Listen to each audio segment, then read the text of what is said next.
बिस्मिल्लाहिर्रहमानिर्रहीम। अस्सलाम वालेकुम डियर स्टूडेंट, आज की इस लेक्चर के अंदर हम डिस्कस करेंगे कार्बोहाइड्रेट्स। अब कार्बोहाइड्रेट्स को हम क्या कहते हैं? सैकराइड्स। लेकिन ये सैकराइड्स ग्रीक वर्ड से लिया गया है सैकरोन से, जिसका मतलब है शुगर्स। ये देख लेते हैं, carbohydrates are also called saccharides. ठीक है, अब इस कार्बोहाइड्रेट को हम क्या कहेंगे? Saccharides. This word is drive from a Greek word. अब ये वर्ड ड्राइव किया है एक ग्रीक वर्ड से, यानी सैकराइड्स ड्राइव हुआ है ग्रीक वर्ड से सैकरोन से। इसका मतलब है शुगर। अगर हम कार्बोहाइड्रेट की प्रॉपर डेफिनेशन की बात करें, कार्बोहाइड्रेट्स होते हैं पॉलीहाइड्रोक्सी एल्डिहाइड एंड कीटोन्स। ठीक है, देखें, carbohydrates are defined as polyhydroxy aldehyde or ketones. अब ये जो पॉलीहाइड्रोक्सी एल्डिहाइड आर कीटोन्स को हम क्या कहेंगे? कार्बोहाइड्रेट्स। पॉली मीन मैनी होते हैं, हाइड्रोक्सी OH ग्रुप है। अब इसमें ये पॉलीहाइड्रोक्सी कौन कौन से हो सकते हैं? Aldehyde or ketones. अब एल्डिहाइड क्या होता है कि कार्बोक्सिलिक कार्बन के साथ दोनों कार्बोक्सिलिक कार्बन के एक साइड पे अगर H ग्रुप लगा हो और दूसरी साइड पे क्या है, कार्बन लगी हो, उसे एल्डिहाइड कहेंगे।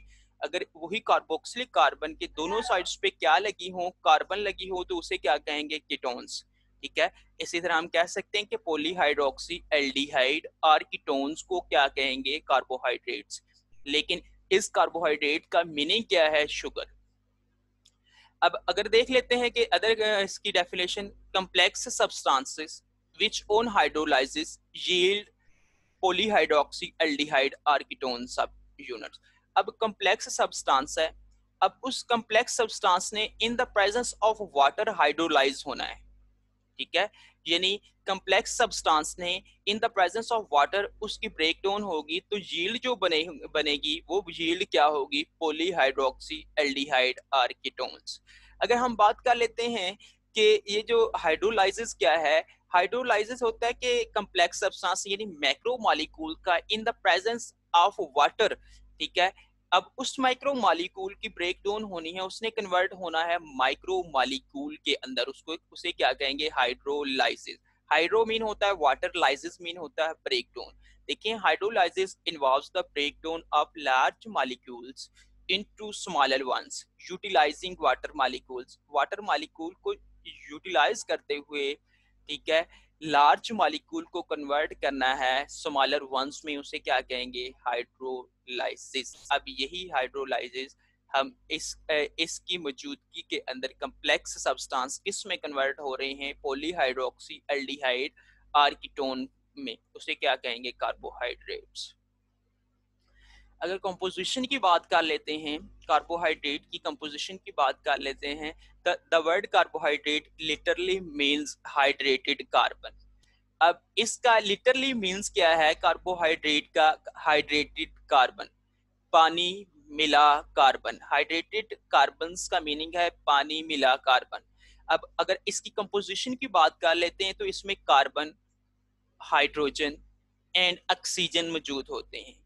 कार्बन, हाइड्रोजन और उसके साथ साथ ऑक्सीजन। लेकिन याद रखें, the ratio of hydrogen and oxygen is the same as in water. अब इसके अंदर जो रेशियो होगी हाइड्रोजन और ऑक्सीजन की, वो क्या होगी? सेम होगी। इसी वजह से इसको कहते हैं हाइड्रेटेड कार्बन। देखें, they are composed of carbon, hydrogen and oxygen and the ratio of hydrogen and oxygen is the same as in water। ठीक है, अब ये इसका जनरल फार्मूला है किसका? कार्बोहाइड्रेट को बनाने के लिए, CxH2O। ठीक है, अब अगर हम बात कर लेते हैं, where x is the whole number from 3 to many thousand। x start हो सके, x होल नंबर है, ये स्टार्ट हो सकता है 3 to many thousand, whereas y may be the same और डिफरेंट होल नंबर। अब y क्या हो सकता है? मे बी सेम भी हो सकता है और उसके साथ साथ डिफरेंट भी हो सकता है। ठीक है, x होल नंबर है, ये 3 to 1000 है, हो सकता है। लेकिन अगर y की बात करें, ये सेम भी हो सकता है और डिफरेंट होल नंबर भी हो सकता है। ये इसका कार्बोहाइड्रेट का फार्मूला है। ठीक है, CxH2O। ठीक है, अगर अक्रेंस की बात करें, तो ये कहाँ कहाँ मौजूद हो सकते हैं? कार्बोहाइड्रेट्स अगर अबंडेंटली इन लिविंग ऑर्गेनिजम्स, ये किस में होंगे? लिविंग ऑर्गेनिजम्स के अंदर अबंडेंटली मौजूद होंगे।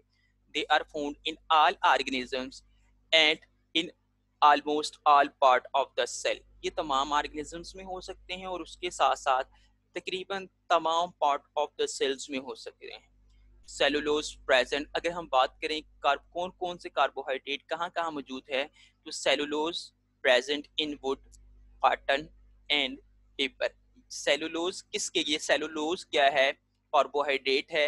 ये प्रेजेंट होता है in wood, cotton and paper. Cellulose जो कॉटन के अंदर प्योर फॉर्म में कार्बोहाइड्रेट प्रेजेंट होता है, ठीक है। स्टार्च प्रेजेंट इन सीरियल्स, अनाज के अंदर। रूट ट्यूबर्स, ठीक है, वो रूट जिनके ऊपर ट्यूबर्स मौजूद है, रूट ट्यूबर्स एटसेट्रा, ये स्टार्च। अगर हम बात करें कैन शुगर की अगर हम बात करें, ठीक है, cane sugar and milk sugar are all example of carbohydrates. ये तमाम एग्जाम्पल्स हैं कार्बोहाइड्रेट्स की, ठीक है। ये अक्रस थी कार्बोहाइड्रेट्स की। अगर हम बात कर लेते हैं सोर्सेज की, the source of carbohydrate are green plants. ये कहाँ से आते हैं? ये ग्रीन प्लांट से आते हैं, ठीक है। These are the primary product of photosynthesis. अब कार्बोहाइड्रेट क्या है? प्राइमरी प्रोडक्ट है किसका? फोटोसिंथेसिस का। अब आपको पता होना चाहिए कि प्राइमरी प्रोडक्ट कैसे हैं, क्योंकि फोटोसिंथेसिस का जो प्रोडक्ट होता है वो क्या है? ग्लूकोज है, ठीक है। ग्लूकोज प्लांट्स के अंदर क्या है? एनर्जी सोर्स है, ठीक है, एनर्जी रिजर्व ऑफ सोर्स है। Other compounds of plants are produced from carbohydrates by various chemical changes. अब अदर कंपाउंड्स भी प्लांट्स के अंदर क्या है? प्रोड्यूस होते हैं किससे? कार्बोहाइड्रेट्स के। लेकिन इसके कार्बोहाइड्रेट्स के अंदर बहुत ज़्यादा केमिकल चेंजेस होगी, जिसके नतीजे में दूसरे कंपाउंड्स प्लांट्स के अंदर प्रोड्यूस होंगे। वो किसका सबब बनेंगे? एनर्जी का सबब बनेंगे, एनर्जी का सोर्स बनेंगे। Structural and functional roles. अब simple carbohydrates are the main source of energy in cell. अब सिंपल कार्बोहाइड्रेट्स की अगर हम बात करें, वो क्या है? Main source of energy in cell है। सेल के अंदर जो मेन सोर्स ऑफ एनर्जी है वो क्या है? कार्बोहाइड्रेट्स है। सम कम्प्लेक्स कार्बोहाइड्रेट्स, अगर उस सम कम्प्लेक्स कार्बोहाइड्रेट्स में अगर बात करें, cellulose are the main constituents of cell walls. अब ये जो सेलुलोज है मेन कंस्टिट्यूएंट्स है किसका? सेल वॉल का। In plants and micro organisms, ठीक है। अब प्लांट्स और माइक्रो ऑर्गेनिजम्स की जो सेल वॉल बनी होती है वो सेलुलोज की बनी होती है। यही सेलुलोज क्या है? कम्प्लेक्स कार्बोहाइड्रेट्स है। अगर कम्प्लेक्स कार्बोहाइड्रेट्स प्लांट्स में कैसे हेल्प कर रहे हैं उनकी सेल वॉल को बनाने में, अगर हम बात करें सिंपल कार्बोहाइड्रेट्स की, वो सेल के अंदर मेन सोर्स ऑफ एनर्जी है। अब अगर हम बात करें कॉन्जुगेटेड मॉलिक्यूल्स की, ठीक है, अगर कार्बोहाइड्रेट्स प्रोटीन और लिपिड्स के साथ कंबाइन करते हैं तो उसके नतीजे में जो मॉलिक्यूल जो कंपाउंड बनेगा उसे क्या कहेंगे? कॉन्जुगेटेड मॉलिक्यूल्स, ठीक है। कॉन्जुगेटेड मॉलिक्यूल्स क्या हैं? कार्बोहाइड्रेट्स इन सेल कंबाइन। अब कार्बोहाइड्रेट सेल के अंदर कंबाइन करेंगे विद प्रोटीन्स एंड लिपिड्स, फिर क्या होगा? And the resultant compounds are called glycoproteins and glycolipid respectively. अब देखें कार्बोहाइड्रेट्स, कार्बोहाइड्रेट्स क्या हो सकता है? ग्लूकोज ले लें, उसने कंबाइन किया है प्रोटीन के साथ, तो कंबाइन करने के बाद रिजल्टेंट कंपाउंड क्या बना है? ग्लाइकोप्रोटीन। यानी ग्लूकोज कार्बोहाइड्रेट है, वो प्रोटीन के साथ उसने कंबाइन किया है, तो कंबाइन करने के बाद रिजल्टेंट कंपाउंड क्या बना है? ग्लाइकोप्रोटीन। अगर वही कार्बोहाइड्रेट से ग्लूकोज कंबाइन करता है लिपिड्स के साथ, तो लिपिड्स के साथ कंबाइन करने के साथ साथ इसने क्या बना देना? ग्लाइकोलिपिड्स। अब ग्लाइकोप्रोटीन एंड ग्लाइकोलिपिड्स क्या है? कॉन्जुगेटेड मॉलिक्यूल्स, ठीक है। इनके कॉन्जुगेटेड मॉलिक्यूल का फंक्शन क्या है? Glycoprotein and glycolipids have structural role in extra cellular matrix of animal and bacterial cell wall. ये इसका रोल है कि extra cellular matrix of animal and bacterial, यानी एनिमल और बैक्टीरियल सेल वॉल को बनने में ये क्या है? ग्लाइकोप्रोटीन एंड ग्लाइकोलिपिड्स क्या है? इसमें हेल्प करेंगे। अगर देखें these conjugate molecule are component of biological membranes। अब यही दोनों जो मॉलिक्यूल हैं, कंजुगेटेड मॉलिक्यूल है, ये कंपोनेंट है किसका? बायोलॉजिकल मेम्ब्रेन का। ठीक है, हमने कहा कि जो मेम्ब्रेन बनती है, ठीक है, वो किस से बनती है? सेलुलोज की। लेकिन उसमें अगर हम बात करें, वो जो मेम्ब्रेन का जो मेन कंपोनेंट है, वो कंजुगेटेड मॉलिक्यूल भी हो सकते हैं। वो कंजुगेटेड मॉलिक्यूल कौन से हैं? Glycoprotein and glycolipids. अब क्लासिफिकेशन ऑफ कार्बोहाइड्रेट्स। कार्बोहाइड्रेट्स की क्लासिफिकेशन अगर हम बात करें तो ये है 3 टाइप्स के हो सकते हैं: monosaccharide, oligosaccharide and polysaccharide. Carbohydrates are classified into 3 groups. 3 groups के अंदर क्लासिफाई किए: मोनो 1 सेक्राइड्स, एक शुगर होगी, ठीक है। मोनोसेक्राइड्स, ओलिगोसेक्राइड्स को डाइसेक्राइड भी कहते हैं। 2 टू 9 होगी और उसके साथ साथ 2 to 9 कार्बन होगी, और उसके साथ साथ पॉलीसेक्राइड, पॉली मीन मैनी होते हैं, सेक्राइड हमने किससे लिया? सैकरोन, जिसका मीन शुगर। इसके अंदर बहुत ज्यादा शुगर होगी, पॉलीसेक्राइड्स। सबसे पहले हम देख लेते हैं मोनोसेक्राइड्स। अब मोनोसेक्राइड्स मैंने आपको बता दिया है कि ये क्या है? सिंपल शुगर है। मोनो मीन है सिंगल, सेक्राइड्स इसके अंदर सैकरोन से लिखा है, जिसका मीनिंग है शुगर, यानी एक शुगर। ठीक है, अब ये क्या है? These are simple sugars.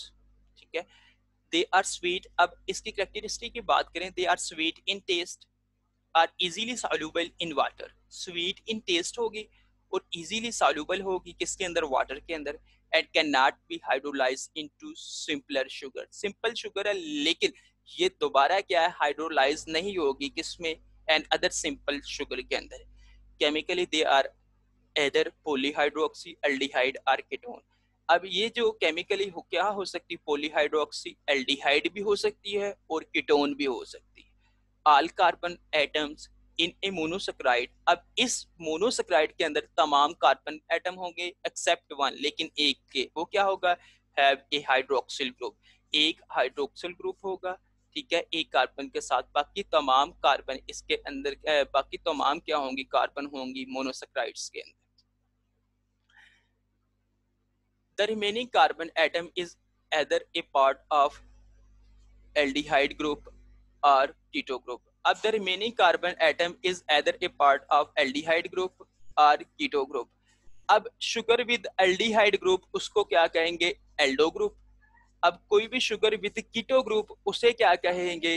Keto group. ठीक है, अब हम कहते हैं कि शुगर है वो एल्डिहाइड ग्रुप के साथ होगी तो एल्डो ग्रुप कराएगी। अगर एक शुगर के अंदर, ठीक है, एल्डो ग्रुप होगा तो उसको क्या कहेंगे? Aldehyde group. अगर उस शुगर के अंदर कीटो पोर्शन होगा तो उसे क्या कहेंगे? Keto group. The sugar with aldehyde group is also called aldo sugar and with keto group as keto sugar, जो मैंने अभी आपको बता दिया है। these are indicated in the case of 2 triose sketch below। ये 2 triose है बेटा, इधर आप एल्डो ग्रुप का और उसके साथ साथ कीटो ग्रुप का, एल्डिहाइड और कीटोन का आप समझ जाओगे। ठीक है, अब ये कार्बन है, ये एल्डिहाइड फॉर्म है, ठीक है, ये कीटो फॉर्म है। एल्डिहाइड और कीटो कैसे हो सकती है? मैंने कहा इस कार्बन के साथ ये ऑक्सीजन डबल बॉन्ड बनाएगी इधर। ठीक है, जब ऑक्सीजन डबल बॉन्ड बनाएगी तो इसकी दूसरी साइड पे H ग्रुप लग जाएगा, लेकिन इस कार्बन की एंड अदर साइड्स पे क्या? कार्बन ग्रुप है। ठीक है, यानी इस कार्बन की दूसरी साइड पे कार्बन ग्रुप है और दरमियान में COO, ठीक है, C डबल बॉन्ड O है, यानी कार्बोक्सिलिक ग्रुप है और साथ H है। इसको क्या कहेंगे? Aldehyde form. ठीक है, अब वो शुगर, ठीक है, वो शुगर जो एल्डिहाइड ग्रुप के साथ होगी उसको एल्डो शुगर कहेंगे। अब ये शुगर है, ये एल्डिहाइड ग्रुप के साथ है, इसको क्या कहेंगे? Aldo sugar. अगर हम बात करें कि ये कार्बन है, इस कार्बन के साथ ये कार्बोक्सिलिक ग्रुप है C डबल, लेकिन इसके दोनों साइड्स पे क्या है? कार्बन और कार्बन, इसको क्या कहेंगे? कीटोन, एल्डिहाइड और कीटोन। लेकिन वो शुगर जो कीटो ग्रुप के साथ होगी उसको क्या कहेंगे? कीटो शुगर कहेंगे। अब एल्डो शुगर और कीटो शुगर में फर्क पता होना चाहिए, एल्डिहाइड और कीटोन का पता होना चाहिए। ठीक है, ये स्टूडेंट्स आज का लेक्चर हमारा इधर तक ही था। उम्मीद करता हूँ कि आपको समझ आ चुकी होगी। ओके, अल्लाह हाफ़िज़।